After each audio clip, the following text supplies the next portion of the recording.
αυτόν εστίν η βασιλεία των ουρανών. Μακάρι πενθούντες ότι αυτοί παρακληθήσονται. Μακάρι πραείς ότι αυτοί κληρονομήσουσι την γη. Μακάρι πεινώντες και διψώντες την δικαιοσύνη ότι αυτοί κορταστήσονται.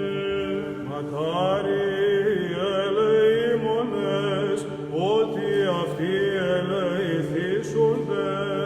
Προδήμος βιώσας και σοφός, ακάδιος ο εν Θεός της αξινόησε δίκτυ πρόεδρος, ως Περδεήλιος Χρυσαβιέστατος, Βαρνάβας ο ένδοξος, ο Χριστού Απόστολος, νοητός εν την Κύπρο εξέλαμψε.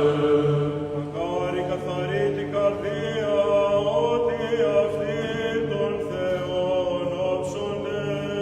Στερότητη ήχθησε ψυχής, ο αθλητής Γεωργίος και τους της Αγαρίους κατήσχυνε.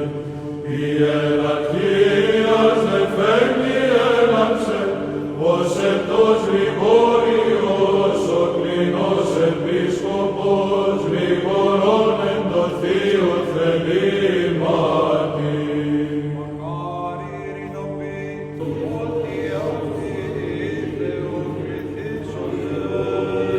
Χριστό εν ύμνης ιερής, Γενάδιος ο εν Θεός, ο Βυζαντίου πλημμύρ Πανάλιστος, εν της οπτέρης της Κύπρου κείμενος, εν αυτής το πνεύμονα, το Θεό παρέθετο, διαμάτων Χριστάνων δωρήματα.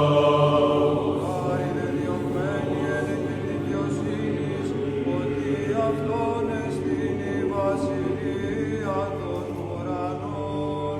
Σαν